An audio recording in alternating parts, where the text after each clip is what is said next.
السلام علیکم ورحمۃ اللہ۔ پیارے بھائیوں اور میری معززات ماؤں بہنوں، ترجمہ تفسیر القرآن الکریم، سبق نمبر ہے 20۔ اعوذ باللہ من الشیطان الرجیم۔ یا بنی اسرائیل اذکروا نعمتی التي انعمت علیکم وأوفوا بعہدی اوف بعہدکم وإیایا فارہبون وآمنوا بما أنزلت مصدقا لما معكم ولا تكونوا أول كافر به ولا تشتروا بآياتي ثمنا قليلا وإياي فاتقون ولا تلبسوا الحق بالباطل وتكتموا الحق وأنتم تعلمون وأقيموا الصلاة وآتوا الزكاة واركعوا مع الراكعين أتأمرون الناس بالبر وتنسون أنفسكم وأنتم تتلون الكتاب أفلا تعقلون واستعينوا بالصبر والصلاة وإنها لكبيرة إلا على الخاشعين الذين يظنون أنهم ملاقو ربهم وأنهم إليه راجعون۔ اے بنی اسرائیل، میری نعمت یاد کرو جو میں نے تم پر انعام کی، اور تم میرا عہد پورا کرو، میں تمہارا عہد پورا کروں گا، اور صرف مجھی سے پس ڈرو، اور اس پر ایمان لاؤ جو میں نے اتارا ہے، اس کی تصدیق کرنے والا ہے جو تمہارے پاس ہے، اور تم سب سے پہلے اس سے کفر کرنے والے نہ بنو، اور میری آیات کے بدلے تھوڑی قیمت مت لو، اور صرف مجھی سے پس ڈرو، اور حق کو باطل کے ساتھ خلط مت نہ کرو، اور نہ حق کو چھپاؤ جبکہ تم جانتے ہو، اور نماز قائم کرو اور زکوٰۃ دو، اور رکوع کرنے والوں کے ساتھ رکوع کرو۔ کیا تم لوگوں کو نیکی کا حکم دیتے ہو اور اپنے آپ کو بھول جاتے ہو، حالانکہ تم کتاب پڑھتے ہو؟ تو کیا تم نہیں سمجھتے؟ اور صبر اور نماز کے ساتھ مدد طلب کرو، اور بلا شبہ وہ یقیناً بہت بڑی ہے مگر ان عاجزی کرنے والوں پر جو یقین رکھتے ہیں کہ بے شک وہ اپنے رب سے ملنے والے ہیں، اور یہ کہ بے شک وہ اسی کی طرف لوٹنے والے ہیں۔ یا بنی اسرائیل، اے بنی اسرائیل، اذکروا، تم یاد کرو، نعمتی، میری نعمت، التی، وہ جو، انعمت، میں نے انعام کی، علیکم، تم پر، واوفو، اور تم پورا کرو، بعہدی، میرا عہد، اوفی، میں پورا کروں گا، بعہدکم، تمہارا عہد، وَإِيَّایَ اور مجھ ہی سے فرحبون پس تم ڈرو، وَآمِنُوا اور تم ایمان لاؤ، بما اس پر جو انزلتو میں نے نازل کیا، مصدقاً جبکہ وہ تصدیق کرنے والا ہے، لما اس کی جو معکم تمہارے پاس ہے، ولا تکونوا اور نہ تم بنو اولا پہلے کافر کفر کرنے والے، بھی اس کے ساتھ، ولا تشترو اور نہ تم بیچو، بیااتی میری آیتوں کو، ثمناً قیمت، قلیلاً تھوڑی میں، وَإِيَّایَ اور مجھ ہی سے، فَاتَّقُونِ پس تم ڈرو، ولا تلبسوا اور نہ خلط مت کرو، الحق حق کو، بالباطل باطل کے ساتھ، وَتَکْتُمُوا اور مت چھپاؤ، الحق حق کو، وَأَنْتُمْ اس حال میں کہ تم تعلمون جانتے ہو، وَأَقِیمُوا اور تم قائم کرو، الصلاۃ نماز، وَآتُوا اور دو، الزکاۃ زکوٰۃ، وَارْکَعُوا اور رکوع کرو، مع ساتھ، الراکعین رکوع کرنے والوں کے، کیا تأمرون تم حکم دیتے ہو، الناس لوگوں کو، بالبر نیکی کا، وتنسون اور بھول جاتے ہو، انفسکم اپنے آپ کو، وانتم حالانکہ تم، تتلون پڑھتے ہو، الکتاب کتاب، کیا، فلا تعقلون پھر نہیں تم عقل رکھتے، واستعینوا اور تم مدد طلب کرو، بالصبر صبر کے ساتھ، والصلاۃ اور نماز کے ساتھ، وَإِنَّهَا اور بلا شبہ وہ، لکبیرہ یقیناً بڑی بھاری ہے، الا مگر عاجزی کرنے، علی الخاشعین عاجزی کرنے والوں پر، الذین وہ لوگ جو، یظنون یقین رکھتے ہیں، انہم کہ بلا شبہ وہ، ملاقو ملنے والے ہیں، ربہم اپنے رب سے، وانہم اور بلا شبہ وہ، الیہ اس کی طرف، راجعون لوٹنے والے ہیں۔ اس آیت مبارکہ میں اللہ رب العالمین نے فرمایا، یا بنی اسرائیل اے بنی اسرائیل، اسرائیل حضرت یعقوب علیہ السلام کا دوسرا نام ہے،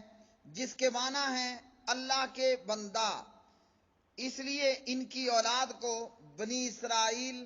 کہا جاتا ہے۔ بنی اسرائیل میں پہلے پیغمبر حضرت یوسف علیہ السلام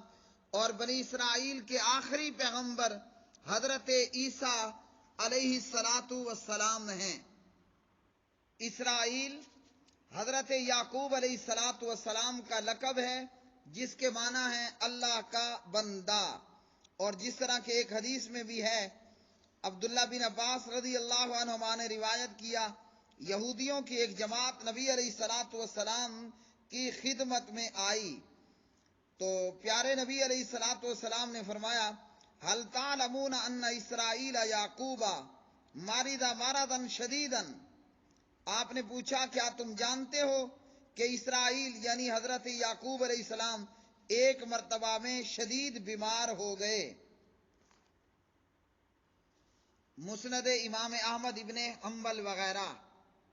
اللہ سبحانہ و تعالیٰ نے ان آیات میں فرمایا کہ میری نعمت یاد کرو جو میں نے تم پر کی۔ نبی علیہ السلام پر نازل شدہ ان آیات بینات میں اللہ رب العالمین نے بنی اسرائیل کو اپنی نعمتیں یاد دلائیں، اور یہ نعمتیں اللہ نے بنی اسرائیل پر کی، ان کے بزرگوں پر کی، اور اللہ رب العالمین نے ان کو یہ نعمتیں یاد کرا کر کہا کہ میرا عہد پورا کرو، تم میرا عہد پورا کرو، میں تمہارا عہد پورا کروں گا۔ اللہ نے بنی اسرائیل پر کیا نعمتیں کی؟ اللہ رب العالمین نے بنی اسرائیل پر بہت ساری نعمتیں کی۔ اللہ نے انہیں آل فرعون سے بچایا، اللہ نے ان پر من اور سلوہ ان کو عطا فرمایا، اور ان کے بار بار گناہوں کی وجہ سے اللہ نے پھر بھی ان کی توبہ قبول فرمائی، اور اللہ نے ان کے لیے پتھر سے پانی نکالا، اور اس طرح کی بے شمار نعمتیں اللہ رب العالمین نے بنی اسرائیل پر کیں۔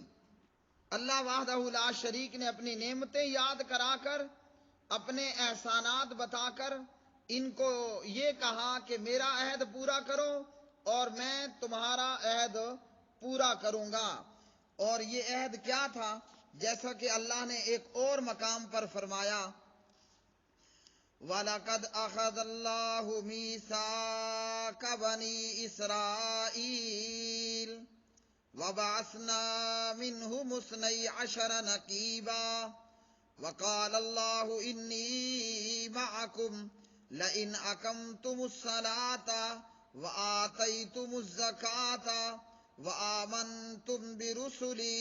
وَعَزَّرْتُمُوهُمْ۔ سورہ المائدہ۔ اللہ رب العالمین فرماتے ہیں، اور یقیناً اللہ نے بنی اسرائیل سے عہد لیا، اور ان میں ہم نے 12 سردار مقرر کیے۔ پھر اللہ نے فرمایا میں تمہارے ساتھ ہوں اگر تم نماز پڑھتے اور زکوٰۃ دیتے رہو گے اور میرے پیغمبروں پر ایمان لاؤ گے اور ان کی مدد کرو گے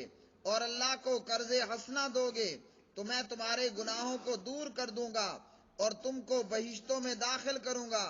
جن کے نیچے نہریں بہہ رہی ہیں۔ پھر جس نے اس کے بعد تم میں سے کفر کیا وہ سیدھے راستے سے بھٹک گیا۔ مفسرین نے لکھا اس سے مراد وہ عہد و پیمان ہے جو اللہ نے ان سے تورات میں لیا تھا کہ وہ عنقریب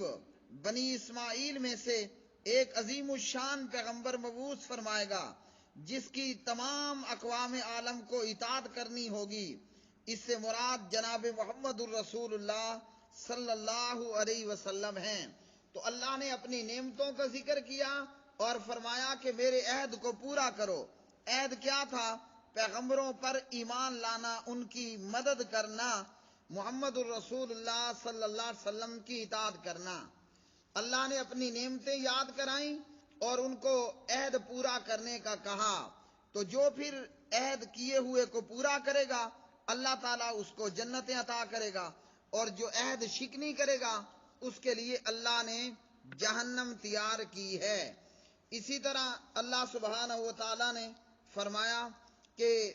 اس پر ایمان لاؤ جو میں نے اتارا ہے، اس کی تصدیق کرنے والا ہے جو تمہارے پاس ہے، اور تم سب سے پہلے اس سے کفر کرنے والے نہ بنو۔ ایمان لاؤ یعنی اللہ کے قرآن پر ایمان لاؤ جو تورات، انجیل وغیرہ کی تصدیق کرنے والا ہے، اور فرمایا کہ سب سے پہلے کافر مت بنو۔ اس سے پہلے مکہ کے مشرک کفر کر چکے تھے، لیکن ان کا کفر جہالت پر مبنی تھا، اور اہل کتاب وہ نبی علیہ الصلاۃ والسلام کے متعلق اچھی طرح جانتے تھے جیسے بندہ اپنی اولاد کو جانتا اور پہچانتا ہے ہزاروں سینکڑوں لوگوں کی موجودگی میں۔ اسی طرح بنی اسرائیل جناب محمد بن عبداللہ محمد الرسول اللہ صلی اللہ علیہ وسلم سے واقفیت رکھتے تھے، آپ کی پہچان رکھتے تھے، اور آپ صلی اللہ علیہ وسلم کی بعثت کے متعلق ان کو پورا علم تھا۔ تو فرمایا کہ تم پہلے کفر کرنے والے نہ بنو، جبکہ اس سے پہلے مکہ کے مشرک دیگر اہل شرک آپ علیہ السلام کا کفر کر چکے تھے، لیکن ان کا کفر جہالت پر مبنی تھا، اور اہل کتاب جو سب کچھ جانتے تھے اور اس کے باوجود وہ کفر کی راہ کو اختیار کیے ہوئے تھے۔ اسی طرح فرمایا اللہ سبحانہ و تعالیٰ نے کہ میری آیات کے بدلے تھوڑی قیمت مت لو۔ اس کا یہ مطلب نہیں ہے کہ اللہ کی آیات کو زیادہ قیمت کے بدلے بیچنا کوئی حلال ہوگا، بلکہ اس کا مطلب یہ ہے کہ جیسے اللہ نے ایک اور مقام پر ارشاد فرمایا، ان الذين يكتمون ما انزل الله من الكتاب ويشترون به ثمنا قليلا اولئک ما یاکلون فی بطونہم الا النار ولا یکلمہم اللہ یوم القیامۃ ولا یزکیہم وَلَهُمْ عَذَابٌ علیم۔ بے شک جو لوگ چھپاتے ہیں جو اللہ نے کتاب میں سے اتارا ہے اور اس کے بدلے تھوڑی قیمت حاصل کرتے ہیں، یہ لوگ اپنے پیٹوں میں آگ کے سوا کچھ نہیں کھا رہے، اور نہ اللہ ان سے قیامت کے دن بات کرے گا اور نہ انہیں پاک کرے گا، اور ان کے لیے دردناک عذاب ہے۔ یہی لوگ ہیں جنہوں نے گمراہی کو ہدایت کے بدلے اور عذاب کو بخشش کے بدلے خریدا، سو وہ آگ پر کس قدر صبر کرنے والے ہیں۔ تو اللہ سبحانہ و تعالیٰ نے فرمایا میری آیات کے بدلے تھوڑی قیمت مت لو۔ تو اس سے ان یہودیوں کو منع کیا گیا ہے کہ حق بات جو محمد الرسول اللہ صلی اللہ علیہ وسلم کے متعلق جانتے ہو وہ بغیر کسی لالچ اور بغیر کسی خوف کے، جیسے پیچھے فرمایا کہ مجھ ہی سے پس ڈرو، بغیر کسی خوف اور بغیر کسی لالچ کے حق کا اعلان کرنا چاہیے، حق کا اظہار کرنا چاہیے۔ اور جو حق کو چھپا لیتا ہے کسی لالچ میں آ کر یا کسی کے ڈر کے اندر خوف میں مبتلا ہو کر، ایسے بندے پھر ایسے لوگ اپنی دنیا بھی اور اپنی آخرت بھی برباد کرنے والے ہوتے ہیں۔ بعض لوگوں نے کہا کہ اس آیت سے کہ میری آیات کے بدلے تھوڑی قیمت مت لو، بعض لوگوں نے کہا کہ اس آیت کا تعلیم کتاب کی اجرت سے بھی تعلق ہے، یعنی کتاب و سنت کی تعلیم یا قرآن پاک پڑھانے پر، دینی علوم پر، معاملات پر اجرت نہیں لینی چاہیے، جبکہ اس آیت میں اس بات کی کوئی ممانعت نہیں کی گئی ہے، کیونکہ نبی علیہ السلام نے فرمایا ان حق ما اخذتم علیہ اجرا کتاب اللہ، سب سے زیادہ حق جس چیز پر تم اجرت لو اللہ کی کتاب ہے۔ صحیح بخاری حدیث نمبر 5737۔ تو اس آیت سے جو ہے وہ دینی امور پر اجرت لینا منع نہیں ہے، بلکہ 2 نمبر کی فتویٰ بازی یا خوف اور ڈر کی وجہ سے حق کو چھپا لینا یہ منع ہے۔ لالچ میں آئے بغیر بندہ حق کو بیان کرے اور لاکھوں کروڑوں کا لالچ دیا جائے حق چھپانے کی خاطر، اس لالچ کو ٹھوکر لگا دی جائے۔ پھر اللہ رب العالمین نے فرمایا نماز قائم کرو اور زکوٰۃ دو، رکوع کرو۔ تو یہ وہی عہد ہے جو اللہ نے ان سے لیا تھا، نماز کا قائم کرنا، زکوٰۃ کا ادا کرنا۔ یہاں پھر اللہ رب العالمین نے فرمایا کہ نماز قائم کرو، زکوٰۃ دو، رکوع کرنے والوں کے ساتھ رکوع کرو۔ اور نماز کے تعلق سے پیارے نبی صلی اللہ علیہ وسلم نے فرمایا قسم اس ذات کی جس کے ہاتھ میں میری جان ہے، میں نے ارادہ کیا کہ ایندھن کا حکم دوں وہ اکٹھا کیا جائے، ایندھن یعنی جلانے کے لیے لکڑی وغیرہ، اور وہ اکٹھا کیا جائے، پھر نماز کا حکم دوں، نماز کے لیے اذان کہی جائے، پھر کسی بندے کو حکم دوں وہ لوگوں کو امامت کرائے، پھر ان لوگوں کی طرف جاؤں جو نماز میں حاضر نہیں ہوتے اور انہیں ان کے گھروں سمیت آگ لگا دوں۔ صحیح بخاری حدیث نمبر 644، مسلم حدیث نمبر 651۔ ابو ہریرہ رضی اللہ عنہ راوی، نبی علیہ السلام نے فرمایا جو شخص آذان سنے اور سن کر مسجد میں نماز کے لیے نہ آئے تو اس کی نماز نہیں مگر کسی عذر سے، یعنی جو شخص کوئی عذر نہیں رکھتا، اندھا، گڈا، لولا، لنگڑا، محتاج نہیں ہے، اس پر فرض بنتا ہے وہ اذان سن کر مسجد میں نماز کے لیے آئے، اگر بغیر عذر نماز کے لیے مسجد نہیں آئے گا اس کی نماز نہیں۔ ابن ماجہ حدیث نمبر 793، اور اسی طرح صحیح ابن حبان، مستدرک حاکم، ابن عباس رضی اللہ تعالی عنہما راوی ہیں۔ پھر اللہ رب العالمین نے فرمایا تم لوگوں کو نیکی کا حکم دیتے ہو اور خود کو بھول جاتے ہو، یعنی لوگوں کو تو تورات پر عمل کرنے کا حکم دیتے ہو اور خود بھول جاتے ہو، کہ نبی علیہ الصلوۃ والسلام پر ایمان لانے کا حکم بھی موجود ہے۔ ابن ابی حاتم اور اسی طرح بنی اسرائیل لوگوں کو اللہ تعالیٰ کی اطاعت اور نیکی کا حکم دیتے اور خود عمل نہ کرتے، تو اللہ رب العالمین نے فرمایا کہ لوگوں کو نیکی کا حکم دینا اور خود عمل نہ کرنا یہ کسی طور پر بھی درست نہیں ہے۔ جو لوگوں کو نیکی کا حکم دے اور خود عمل نہ کرے اس کی سزا کیا ہے؟ فرمایا نبی علیہ الصلوۃ والسلام نے، قیامت کے دن ایک بندہ لایا جائے گا، اسے جہنم میں ڈال دیا جائے گا، اس کی انتڑیاں آگ میں نکل کر ڈھیر ہو جائیں گی، وہ اپنی انتڑیوں کے گرد اس طرح گھومے گا جیسے گدھا چکی کے گرد گھومتا ہے۔ جہنم والے اس کے پاس جمع ہو جائیں گے اور کہیں گے کیا معاملہ ہے تیرے ساتھ؟ کیا تو ہمیں نیکی کا حکم نہیں دیتا تھا اور ہمیں برائی سے منع نہیں کرتا تھا؟ وہ کہے گا میں تمہیں نیکی کا حکم دیتا تھا مگر خود نیکی نہیں کرتا تھا، تمہیں برائی سے منع کرتا تھا مگر خود برائی کا ارتکاب کرتا تھا۔ صحیح بخاری حدیث نمبر 3267۔ نعوذ باللہ من ذالک۔